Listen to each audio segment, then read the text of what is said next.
Hi student, आप सभी का बहुत बहुत स्वागत है आपके अपने चैनल टीपीएस स्टडी पर। हम लोग आज 10th का शुरू कर रहे हैं ट्रिग्नोमेट्री।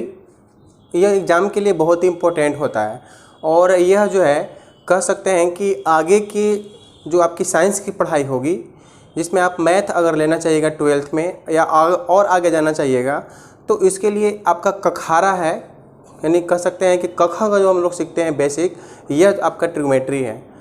बहुत ही इम्पोर्टेंट है और बोर्ड एग्ज़ाम में आपका यह 20 नंबर के आता है। लगभग आपका 20 या 22 भी पहुंच जाता है, इसी के आसपास अराउंड रहता है। यानी बहुत मायने रखता है आपका मैथमेटिक्स में ट्रिग्नोमेट्री। तो हम लोग आज से स्टार्ट करने वाले हैं और इसमें हम लोग एनसीईआरटी मैथ पढ़ेंगे। उसमें जितने सारे प्रॉब्लम्स होंगे एग्जाम्पल से रिलेटेड या फिर आपका एक्सरसाइज, ये सभी को हम लोग 1 बाय 1 करके हल करेंगे। तो आइए हम लोग अब ट्रिग्नोमेट्री को देखते हैं, है ना। ट्रिग्नोमेट्री का मतलब होता है त्रिकोणमिति। ट्रिग्नोमेट्री का मतलब होता है त्रिकोणमिति, है ना। इसका अगर हम खंड व खंड करें तो देखिए, ट्राई प्लस गोनिया प्लस मेट्रॉन, है ना। इन तीन चीज़ों को मिलाकर, यानी तीन वर्ड को मिलाकर यह इसका निर्माण हुआ है। ट्राई का मतलब होता है तीन, है ना।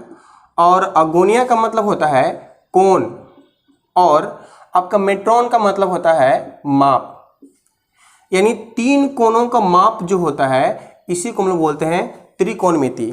अब बताइए कि तीन कोण, है ना, तीन कोण वाला होता कौन है, तो त्रिभुज होता है।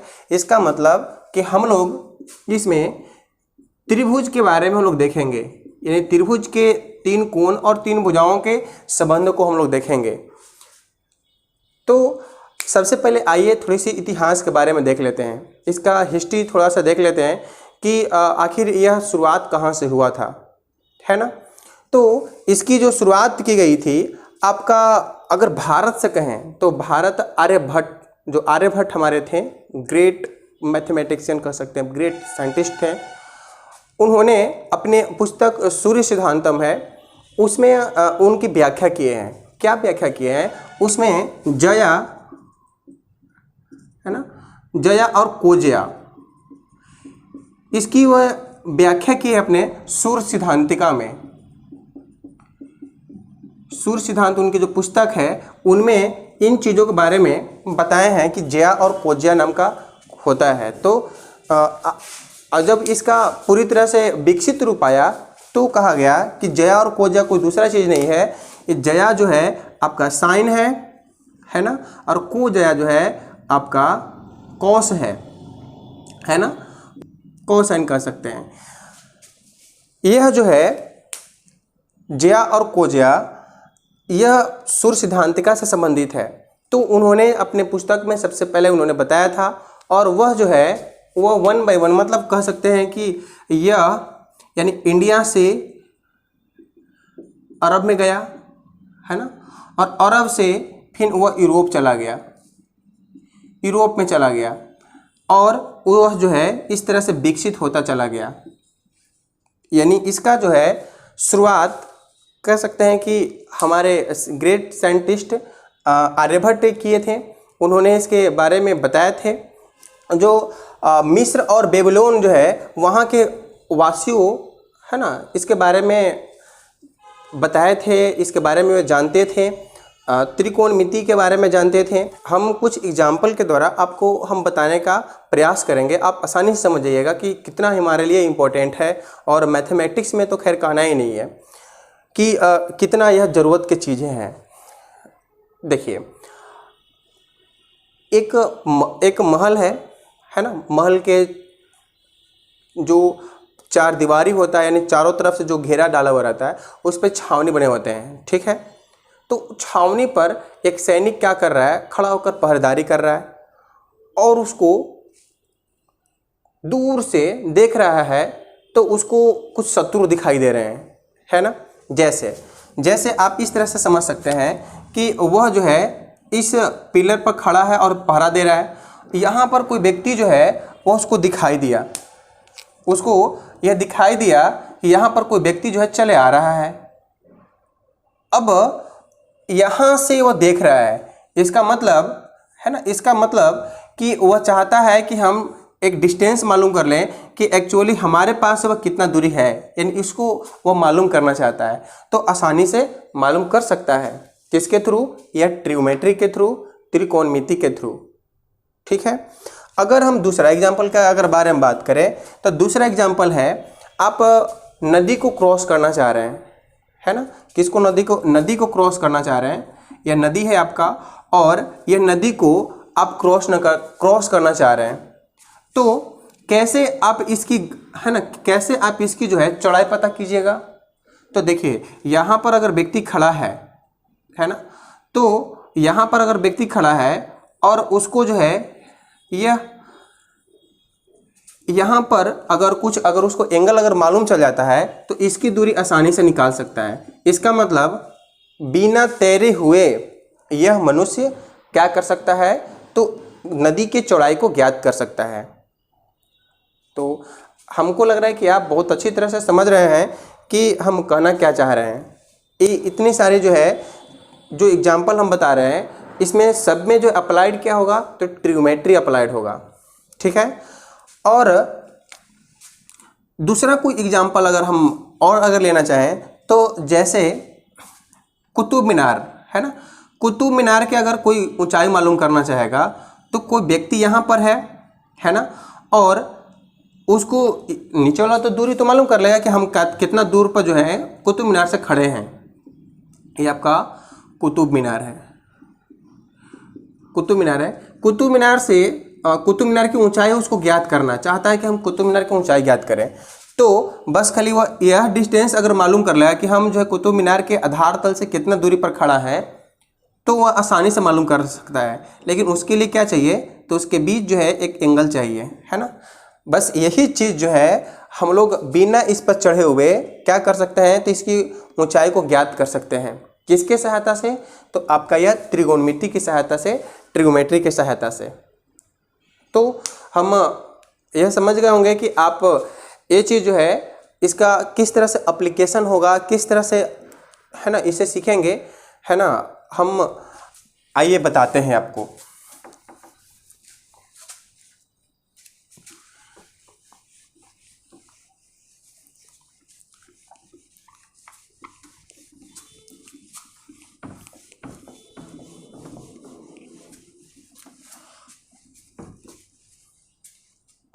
इसे भी हटा देते हैं।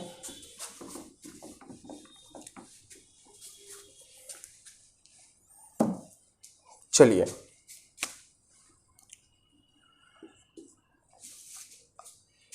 इसमें एक्चुअली 3 एंगल और 3 भुजाओं के बीच संबंध होता है। तो आप कह सकते हैं कि न्यून कोण के सापेक्ष, है ना, न्यून कोण के सापेक्ष समकोण त्रिभुज, समकोण त्रिभुज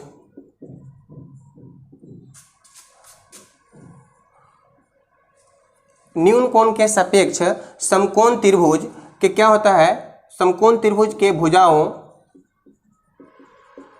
है ना, समकोण त्रिभुज के भुजाओं का कुछ अनुपात होता है, कुछ अनुपात होता है कि नहीं? तो किस तरह से अनुपात होगा आइए हम देखते हैं। ठीक है।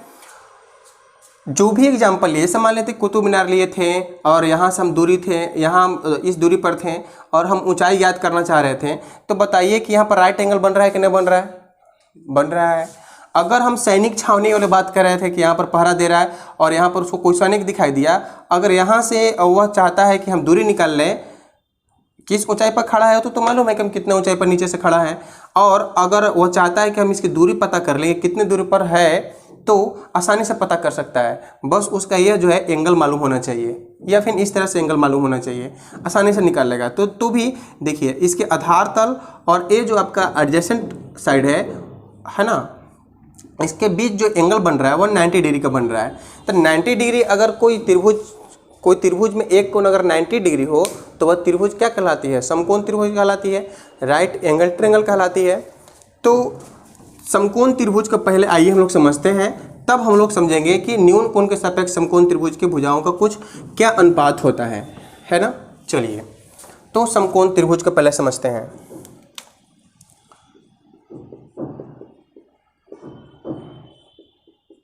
समकोण त्रिभुज जिसको हम लोग राइट एंगल ट्रायंगल भी कहते हैं।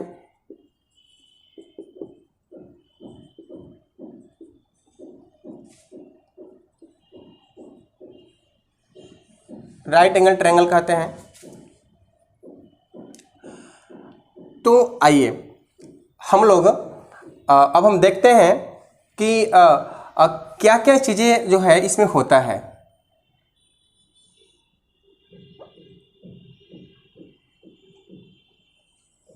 एक इसको हम नाम दे देते हैं क्योंकि नामकरण करना है ना बहुत ज़रूरी है। बिना नाम किए हुए किसी का पहचान जो है नहीं होता है। इसको तो पहले पहचान देंगे। मान लेते हैं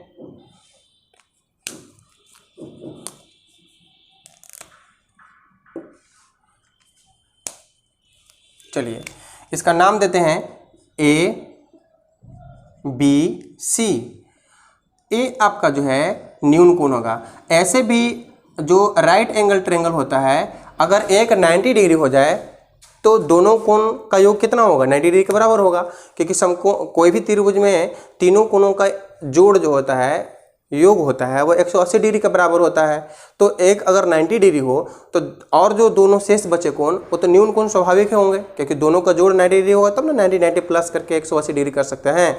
तो यहाँ पर अगर 90 डिग्री बन गया इसका मतलब दोनों का जोड़ 90 डिग्री होगा, जोड़ 90 डिग्री होगा इसका मतलब दोनों जो है 90 डिग्री से कम होंगे। तो हम आप यहाँ एंगल ले सकते हैं, यहाँ भी यहाँ एंगल ले सकते हैं। तो पहले हम बात करते हैं नीचे वाले की, ठीक है। यह जो आपको दिख रहा है ये आपको न्यून कोण है। मान लेते हैं इसको थीटा या कोण ए कहते हैं, इसको कोण ए कहेंगे, है ना। कोण ए, कोण बी, कोण सी कह सकते हैं। तो इसके ऊपर वाला जो है आपको ये दिख रहा है इसको हम लोग क्या कहते हैं? कर्ण कहते हैं, है ना। कर्ण जिसको हाइपोटेनिस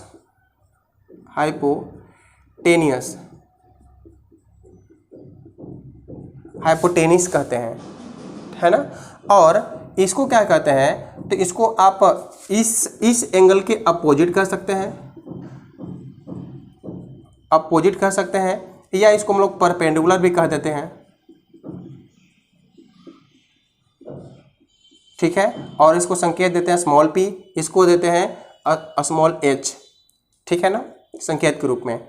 और यह जो है आपका यह एडजेसेंट है, एडजेसेंट साइड कर सकते हैं कि है। क्यों एडजेसेंट कर रहे हैं? क्योंकि इससे यह जुड़ा हुआ है, इस एंगल्स के साथ यह जुड़ा हुआ है, तो इसलिए एडजेसेंट इसको कह देंगे।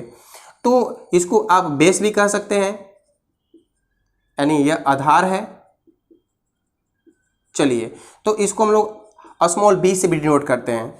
अब आप जानते होंगे, है ना। अब बोलिएगा कि सर ये सब तो है ना बहुत ही बेसिक है, सभी को मालूम होगा, लेकिन इसका अप्लीकेशन, इसका अप्लाइड जो है हम लोग ट्रिग्नोमेट्री में बहुत जो है करते हैं, इसलिए इसको पहले समझना जो है वो बहुत ज़रूरी है, ठीक है।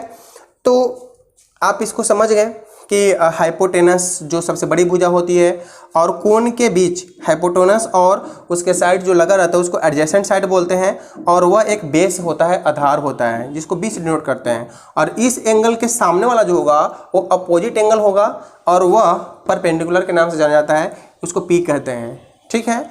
और अगर कोण यहाँ पर बने तो इसका एडजेसेंट ई होगा और इसका अपोजिट साइड ई होगा, इस बात को ध्यान में रखिएगा। तो चलिए अब आते हैं हम लोग कुछ पाइथागोरस थ्योरम को याद करते हैं। पाइथागोरस थ्योरम जो था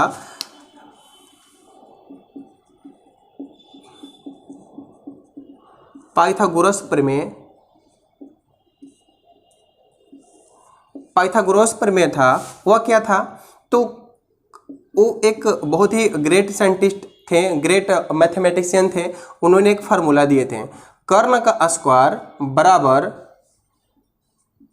लंब का स्क्वायर प्लस आधार का स्क्वायर, है ना। यह जो है फार्मूला किसने दिए थे, तो यह फार्मूला दिए थे पाइथागोरस ने। ठीक है, आप इसको याद रखिएगा। चलिए, तो पाइथागोरस पर में जो था वो कर्ण के स्क्वायर बराबर लंब के स्क्वायर प्लस आधार के स्क्वायर। यह राइट एंगल ट्रायंगल का सबसे इंपॉर्टेंट पार्ट होता है। अगर आपको कर्ण और लंब मालूम हो आधार निकाल सकते हैं, आपको अगर आधार मालूम हो तो लंब निकाल सकते हैं कर्ण और आधार से। अगर आपको कर्ण निकालना है तो लंब और आधार से आप निकाल सकते हैं, दोनों का स्क्वायर करके जोड़ दीजिए और उसका रूट निकाल दीजिए, तो इसका मतलब कर्ण निकल जाएगा। तो इसकी हमें ज़रूरत पड़ेगी आगे चल के, है ना। तो हम लोग समझ गए ट्रिग्नोमेट्रिक क्या होता है कि नहीं। अब आइए समझते हैं कि रेशियो क्या होता है ना, ट्रिग्नोमेट्रिक रेशियो क्या होता है। चलिए, ट्रिगोनोमेट्रिक रेशियो, जिसको हम लोग अनुपात कर रहे हैं, त्रिकोणमितीय अनुपात। एक्चुअली होता क्या है, तो दो भुजाओं का, क्या बोल रहे हैं, दो भुजाओं का किसी एंगल के साथ, किसी कोण के साथ संबंध को दिखाता है ना। ये रेशियो क्या होता है, तो किसी दो भुजाओं के अनुपात किसी उसके एंगल को दिखाता है, उसके कोण के साथ संबंध दिखाता है ना। इसको कह सकते हैं कि सबसे पहले, है ना, सबसे पहले एक गणितज्ञ थे जिनका नाम था हिपार्कस, ग्रीक साइंटिस्ट थे, उनका नाम था हिप्पारकस। एक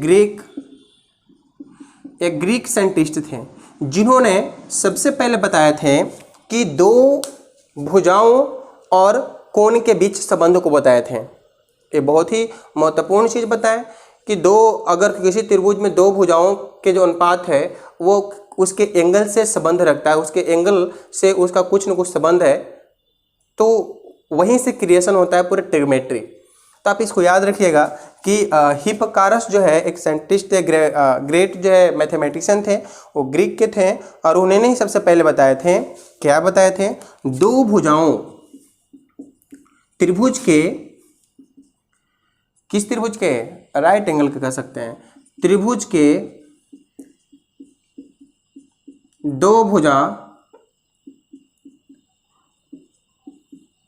भुजाओं एवं कोण के बीच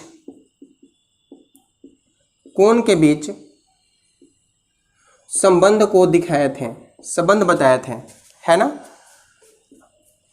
तो यही चीज हम लोग ट्रिग्नोमेट्रिक रेशियो में पढ़ते हैं। ट्रिग्नोमेट्रिक जो रेशियो है इसी में हम लोग पढ़ते हैं इन सभी चीज़ों के बारे में कि दो भुजाओं का अनुपात जो है किसी दूसरे एंगल के साथ वह संबंध है किस तरह से है। तो देखिए, टोटल जो ट्रिग्नोमेट्रिक रेशियो होते हैं वो टोटल 6 होते हैं। कितने होते हैं, तो 6 होते हैं। आइए उसके बारे में जानते हैं हम लोग कि कौन कौन ट्रिग्नोमेट्रिक रेशियो होते हैं और उसको किस नाम से जाना जाता है।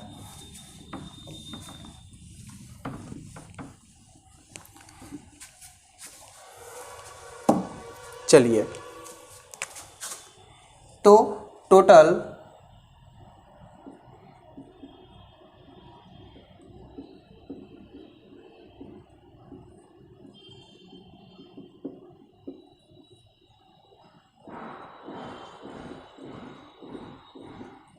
त्रिकोणमितीय अनुपात जो होते हैं वह 6 होते हैं। कौन कौन होते हैं, तो सबसे पहले हम लोग साइन के बारे में जानते हैं। साइन, उसको हम लोग SIN कहते हैं, और इसका संक्षिप्त रूप जो है वह है SIN, साइन। ठीक है, और इसको हम लोग बोलते क्या है, तो इसको हम लोग बोलते हैं जया। हिंदी में उसका नाम क्या है, जया। समझ रहे हैं। अब यह एक अनुपात है, किसका अनुपात है, तो यह अनुपात है आपका लंब, जो आपका यहाँ आप हिंदी में भी आपको लिख देते हैं, यह आपका लंब हो गया, ठीक है, और ए जो है आपका आधार हो गया, और ऊपर वाला को हम लोग कर्ण कह सकते हैं, ठीक है। तो इसमें रेशियो है यानी अनुपात है किसका किसका, तो ए बी है ना divide by A C, A B बटा ए सी। ए बी बटा ए सी का मतलब क्या, ए बी जो है आपका बी हो गया, अच्छा बी नहीं, ए बी नहीं, आप ए बी नहीं, आप बी सी कह सकते हैं, बी सी अपोजिट एंगल, यानी कह सकते हैं इसको डायरेक्ट लिख दीजिए, अपोजिट और बटे कितना, तो अपोजिट बटे आपका हाइपोटेनस, हाइपोटेनस, हाइपोटेनस। अब अपोजिट आपका क्या है, तो BC है, और आपका हाइपोटेनस क्या है, तो इसका हाइपोटेनस जो है वह AC है, तो BC बटा AC, इसको हम लोग लिख सकते हैं P बटा, है ना, और AC का मान कितना हुआ, तो AC का मान जो हुआ वो H है, H है। तो एक फार्मूला हमारा निकल के आया, लंब बटा कर्ण, लंब बटा कर्ण जो है यह क्या है, तो त्रिकोणमिति अनुपात है। अब दो भुजा है आपका, लंब एक भुजा है, कर्ण एक भुजा है, इन दोनों का अनुपात हो गया कौन, तो साइन। अब साइन कौन, तो साइन ए, हम इसकी बात नहीं कर रहे हैं, साइन ए, ठीक है। तो साइन ए बराबर हम कह सकते हैं लंब बटा कर्ण, और इसको क्या लिख सकते हैं, तो इसको लिख सकते हैं P बटा H। ये आपका फार्मूला निकल कर आया, और इसको आप याद रखिएगा। अब देखिए, अब यहाँ पर देखिए कि यह जो आपको डिनोट कर रहे हैं साइन ए को, तो एक्चुअली जो है ना, एक्चुअली साइन गुने ए नहीं है, आप इसको ऐसे नहीं समझिएगा, ये आपका गलत है, साइन गुने ए नहीं है, यह साइन ए एक कोण है, यानी एक कोण कह सकते हैं, या साइन ए एक संकेत है, संकेत है, किसका संकेत है, भुजाओं के अनुपात का, ठीक है। आप इसको याद रखिएगा, क्या बोल रहे हैं, साइन गुने ए लिखना जो है वो गलत बात है ना, साइन गुने ए नहीं होता है ना। आप ये नहीं समझिएगा कि साइन गुने ए बराबर साइन ए, नहीं, एकदम रॉन्ग है, एकदम गलत है ना, एकदम गलत बात है, इस तरह से नहीं लिख सकते हैं। क्या लिख सकते हैं, तो आप ध्यान रखिएगा कि साइन एक संकेत है, और वह डिनोट करता है, वह हमें बताता है कि भुजाओं का अनुपात है वो, ठीक है। तो इस तरह से जैसे हम साइन ए के बारे में बताएं, उस तरह से और भी बहुत सारी चीज़ें हैं, जैसे आप कोसाइन का ले लीजिए, कोस साइन जो होता है उसको हम लोग कॉस कहते हैं, COS, कॉस, ठीक है। अगर हम कॉस ए अगर हम निकालना चाहें तो इसको कहते हैं क्या, तो कोटि जया कहते हैं, कोटि जया, आप याद रखिएगा, इसको कहते हैं कोटि जया। और कोटि जया एक्चुअली होता क्या है, तो कोटि जया जो होता है वह एक रेशियो होता है, किसका किसका, तो एडजेसेंट का और परपेंडिकुलर का, एडजेसेंट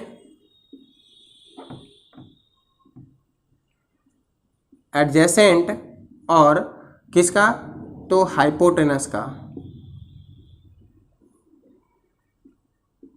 हाइपोटेनस का।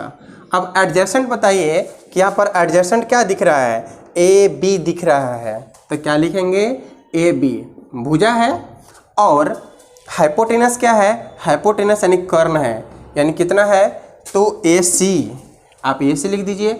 अब ए बी क्या था, तो बेस था, बे को हम लोग बी से डिनोट करते थे, बी आप लिख दीजिए, और ए सी को हम लोग ए से डिनोट करते थे, ए से लिख दीजिए। तो यहाँ से एक फार्मूला हमारा निकल के आया क्या, तो आधार बट्टा क्या, कर्ण, आधार बटे कर्ण, ये जो है हमारा फार्मूला निकल के आया, ठीक है। तो हम उम्मीद कर रहे हैं कि ये सभी चीज़ें आप लोग बहुत अच्छी तरह से समझ रहे होंगे। यहाँ जो आपको कॉस दिख रहा है तो लिख देंगे कॉस बराबर कॉस ए बराबर, यानी एंगल जो हम डिनोट कर रहे हैं यही आपका जो है एंगल है ए, है ना। और ए कॉस अगर ए लिखना चाहें तो यह एक रेशियो था, किसका रेशियो था, तो आधार बटा कर्ण का। आधार बटा कर्ण का मतलब बी बटा एच। तो आप यहाँ भी एक फार्मूला निकल कर आया, तो इस तरह से आपका ये दूसरा फार्मूला हो गया, पहला नंबर और दूसरा नंबर। इस तरह से टोटल 6 जो है त्रिकोणमितीय रेशियो है। अब आइए उसके सभी को हम लोग देखते हैं।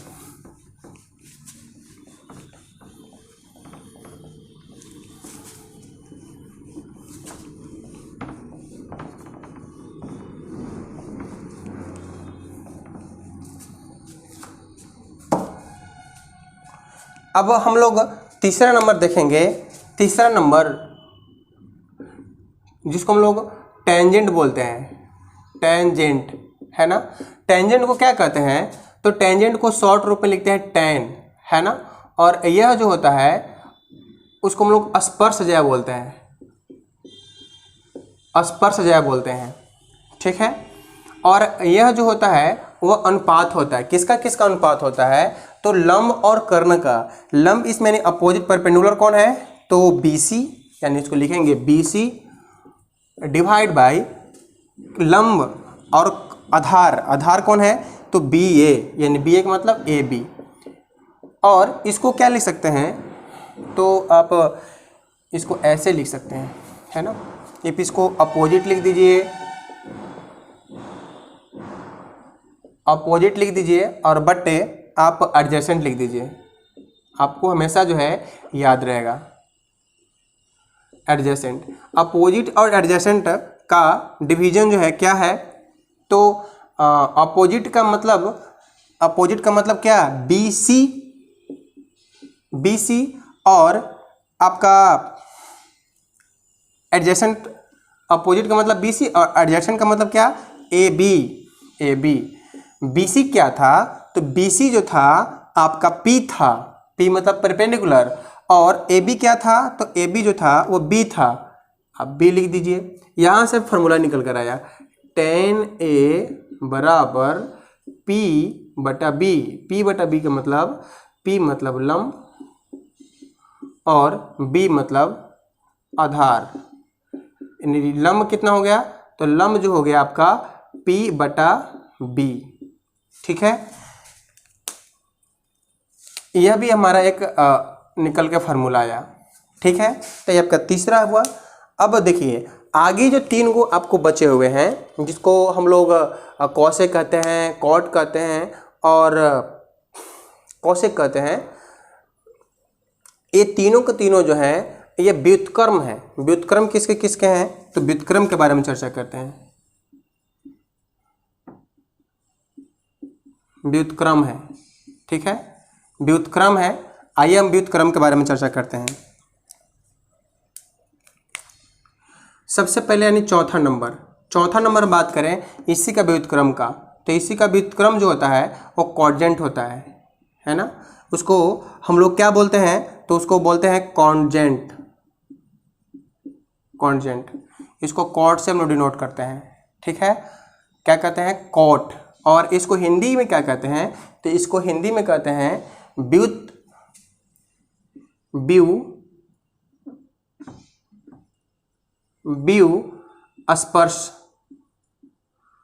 स्पर्शज्या, स्पर्शज्या, ठीक है। और यह भी एक तरह का रेशियो है, किसका किसका रेशियो है, तो बस आप इसका पलट दीजिए, यानी tan का अपोजिट होता है, आप इसको पलट देते हैं, पलट देने पर क्या होगा आपका B बटा P आएगा, मतलब B का मतलब आधार, यानी एडजेसेंट बटा पर अपोजिट, एडजेसेंट बटा अपोजिट। अपोजिट एडजेसेंट क्या है, तो एडजेसेंट आपका जो है वह है AB और अपोजिट क्या है, अपोजिट है आपका BC, ठीक है। अब AB को हम लिख सकते हैं B और इसको लिख सकते हैं P, है कि नहीं, तो यहाँ से हमारा फॉर्मूला निकल गया कोट ए बराबर, है ना, बी, यानी कह सकते हैं कि आधार बटा लंब, है ना, और आधार हो गया बी और ये हो गया पी। तो आप यहाँ ए भी सीखें, ए भी सीखें, ये आपका जो था वो 4 नंबर था, ठीक है। ये हम लोग वन बाय वन करके सारे के सारे रेशियो को हम लोग देख रहे हैं। तो आइए हम लोग अब 5वां नंबर देखते हैं।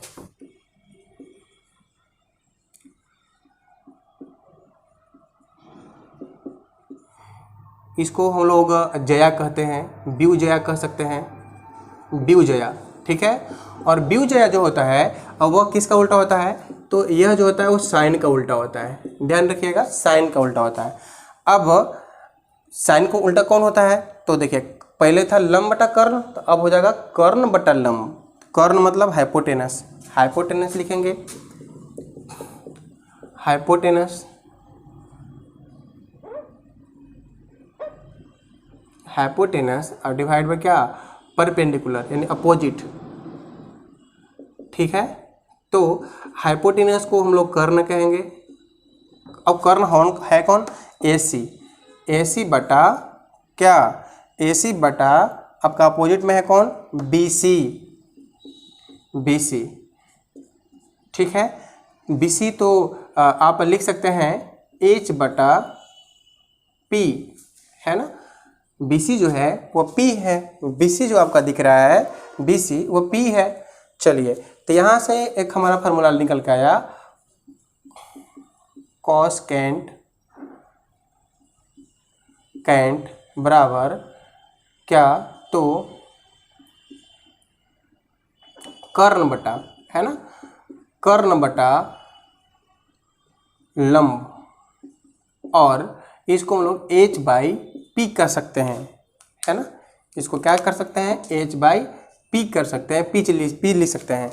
चलिए, तो आइए अब हम लोग लास्ट जो है रेशियो को देखते हैं। आपका लास्ट रेशियो जो है वह है सेकेंड, 6 नंबर,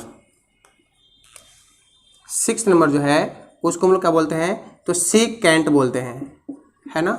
और सेकेंट का मतलब क्या होता है, तो ब्यू कोटि, है ना, ब्यू कोटि, इसको लिख सकते हैं ब्यू कोजिया, ब्यू कोजिया कह सकते हैं। और ब्यू कोजिया जो होता है वह क्या होता है, तो जस्ट यह जो है कॉस का उल्टा होता है, कॉस का उल्टा होता है। तो कॉस का उल्टा है, तो कॉस में था क्या, तो आधार बटा कर्ण था, तो आधार देख लीजिए, आधार है आपका बेस, तो उलट जाएगा, तो हो जाएगा ऊपर में कर्ण और नीचे में आधार, तो कर्ण है आपका हाइपोटेनस, लिख देंगे हाइपोटेनस, और डिवाइड बाय आपका आधार कौन है, तो आधार है एडजेसेंट, एडजेसेंट। और हाइपोटेनस किसके बराबर है, तो हाइपोटेनस जो है वह, इसका नाम लिख दीजिए भुजा के, AC, AC, और एडजेसेंट कितना है, तो एडजेसेंट है आपका AB, AB, तो यहाँ से निकल के आया H बटा B, यानी हमारा फार्मूला क्या निकल के आया, तो फार्मूला निकल के आया, है ना। और इसको हम लोग क्या कहते हैं, तो इसको हम लोग सेक कहते हैं, है ना, इसको हम लोग सेक के नाम से जानते हैं, सेक कहते हैं।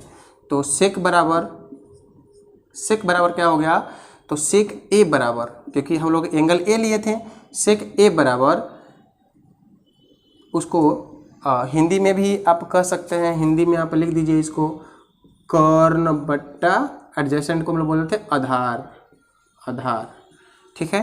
तो कर्ण बटा आधार, कर्ण हो गया आपका और बटा आधार, और इसको याद रखिएगा कैसे, तो H बटा B के रूप में याद रखिएगा, ठीक है। तो ये चीज़ हम लोग समझे जाने कि 6 त्रिकोणमितीय रेशियो होता है, टोटल 6, और वह कैसे क्रिएट होता है, कैसे बनाया जाता है, वो चीज़ को भी हम लोग देख लिए, है ना। भुजा के रेशियो होता है, और हम लोग राइट एंगल ट्रायंगल को भी बढ़िया से समझ लिए, उसकी हमें ज़रूरत पड़ेगी आने वाले क्लासों में। तो तो हम लोग ये सभी बेसिक और उसके परिचय को समझे, ट्रिग्नोमेट्री रेशियो का क्या होता है, किस तरह से हम लोग प्रयोग करते हैं, क्या चीज़ें हमें इसमें पढ़ना है, ये चीज़ को हम लोग समझ गए। और आगे जो है वीडियो में, इसके नेक्स्ट वीडियो में आपको कुछ इससे रिलेटेड जो हम आज बताए हैं, है ना, थ्योरीज, उससे रिलेटेड कुछ प्रॉब्लम बनवाएंगे, है ना। तो अगले वीडियो में फिर से हम लोग मिलेंगे। चलिए, बहुत बहुत धन्यवाद। Thank you so much.